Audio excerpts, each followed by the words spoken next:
Good morning, good afternoon, good evening, and good night, ladies and gentlemen. It has been a while since my last video, but I apologize. I have just been busy trying to sort things out personally, but we're back, and as I promised, one of the last Lego sets I mentioned I would be building for the time being would be the Tantive 4. This set overall has the dimensions of 15.5 inches in length and a height of 6 inches, or for those of you who use metrics, 32 centimeters by 15 centimeters, which in my opinion doesn't sound too big, but regardless, it'll be an interesting thing to build. But because of how big the set is, I plan on separating it into 4 parts, one for each bag, or at least depending on how many bags they give me in this set. So let's take a look at it.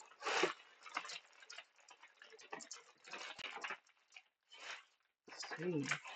Seems like there's something coming out of the bags already, out of the box already. Oh, 6 bags for this set, and a page of stickers for what I would assume are the engines, part of the body. Let's see. Yep, parts of the body and the cockpit. That'll be interesting.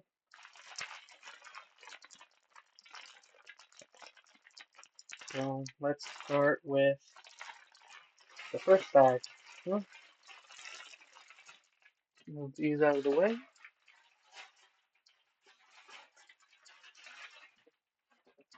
So step by step.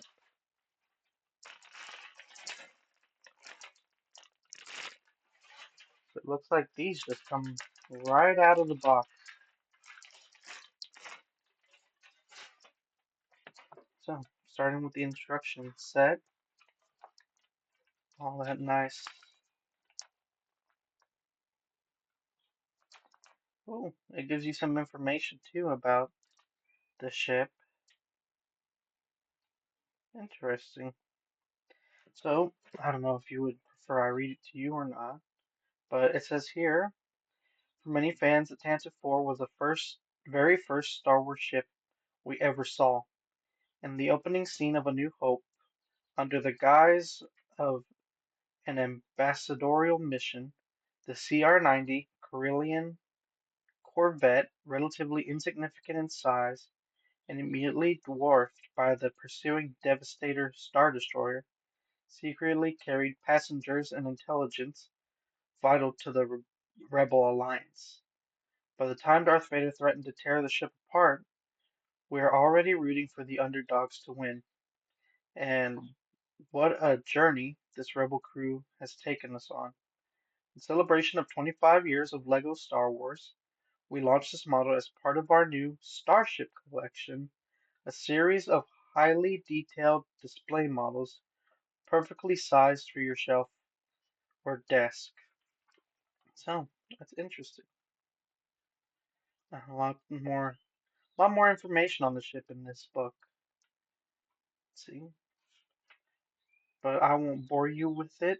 If you want the information, please leave a note of it in the comments, and I'll happily post this info there. Oh, the connector piece. So already going into the first bag.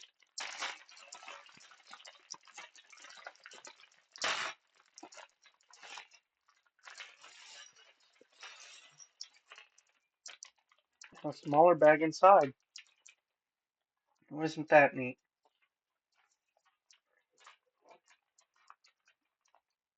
Um, let's sort these out. Uh, I'll be right back after I sort these pieces out. Alrighty, I seem to have them sorted out. So the first step is to take one of the long pieces that came. Let's see, how many studs? 2, 4, 6, 8, 10, 12, 14, 16 I don't think I remember ever seeing one that long in any of the sets I've had, but I got this set back when it first released after completing a job and just haven't gotten to the, gotten a chance to do it just yet, and now I feel like is a proper time to do it, especially since I do have the time to do it. Here's another one of the long pieces. Fits in just like that on either side.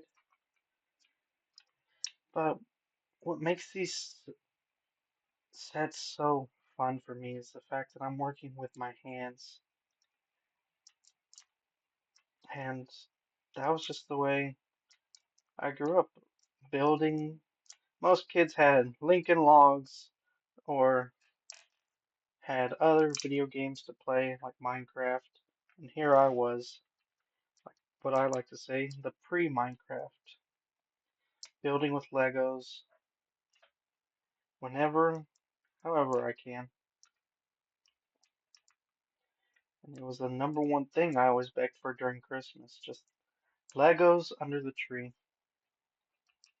Heck, I would have built a Christmas tree out of Legos if I was given the chance.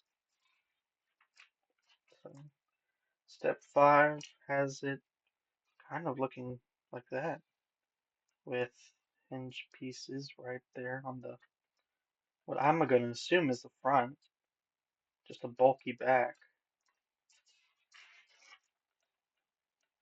Next is the white piece on top, seated across, and this on the bottom, seated flat up against it. And then, what is this? 2x2s right behind that. Another long gray piece. Oh, there goes one. Always happens when I am sitting at my table that I manage to have them fly all over the place. Then I spend the next half hour trying to figure out where it went.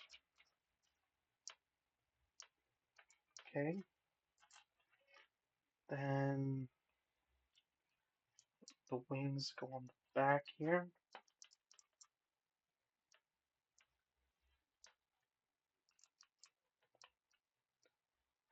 But, this isn't one of my most favorite ships. One of my favorite ones is the Venator, which you see in the Clone Wars series. But this ship is still iconic, being in A New Hope, Rogue One, and also appearing in the Battlefront games as like support vessels. In Battlefront 2, the one released by EA, they are like secondary tasks that you have to destroy while trying to defend the capital ships. But and in the old Battlefront, now that I'm thinking about it, it was actually a map that you could play on, invade like the stormtroopers did and clear out the ship, just like you would see in the movie. And I guess that's what made it fun for me was the fact that I was reliving the movies. But I guess that's the way it was for everyone. So much of a Star Wars fan, you love to reenact it. So far, I think I'm halfway through the first bag, and you've already got a decent sized outline of the ship. I'm going to assume that this is the back since it's wider. The front will be over here. See, I can never tell how big these sets will be. I bought what is it, Vader's flagship, uh, but it's basically a superstar destroyer. But that one was bigger than I imagined because of the fact that it had so many pieces that extended out of it. Oh, see, I'm jumping ahead of the steps here, and I attached these two gray pieces without attaching the hinge that's supposed to go, or the peg that goes in between those two. So, let's see. Attach this here, attach this here. Come on. There we go. You attach them together. These pegs always give me trouble. Even when I had Bionicle sets growing up, those always gave me trouble. Just trying to get them seated in properly. And for some reason, they never wanted to sit. But back to what I was saying is that the Darth Vader's flagship was bigger than I thought, and I didn't realize that till I was halfway through.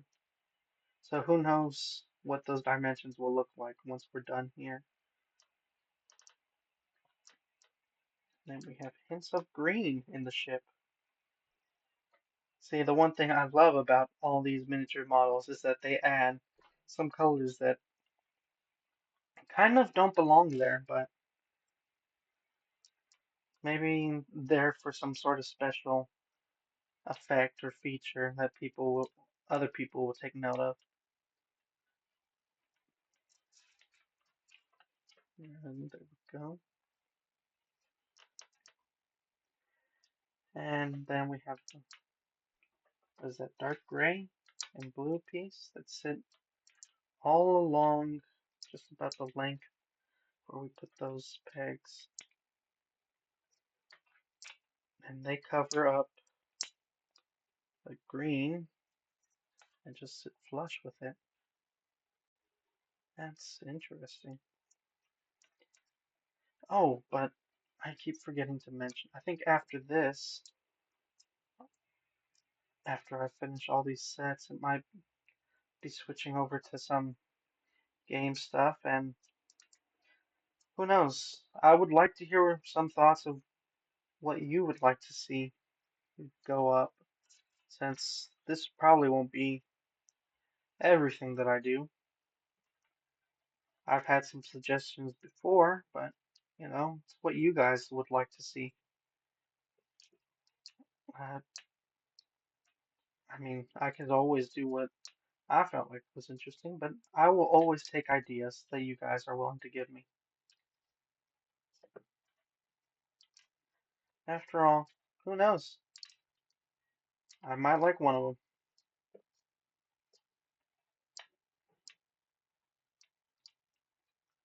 I might try it out.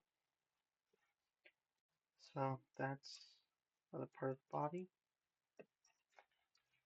And then you add the flat there, and the two black pieces there. Then you build characters. Huh. So there's the Easter egg. See, every one of these models has little studs in there that represent something from the movies. Like in the flagship of Darth Vader's, it has the bounty hunters that you see in one of the other movies. In this one, you have C-3PO, R2-D2, and Princess Leia all sitting right at the front of the ship. So, just like that. And on the invisible hand, or the General Grievous's flagship, you have Obi-Wan and Anakin's starfighter and the MTT tank that sits around there. But no, regardless, it's a lot of fun, building these and finding the little Easter eggs that are in there. And you flip it over and attach these pieces underneath. So this kind of ends the first bag. I know it's not much. It's really just a skeleton. The only significant pieces I would say are the studs you see in the front. But hopefully, as we go on, the ship starts to look more like a ship. Thanks for tuning in, and please, if you have any ideas or any suggestions, leave them in the comments below. And I look forward to seeing what you have to say. Criticisms, comments, praise, or what's the word? Encouragement. That's the word. But I thank you for tuning in, and I hope you have a good rest of your day or night, wherever, whenever you're watching this. Thank you.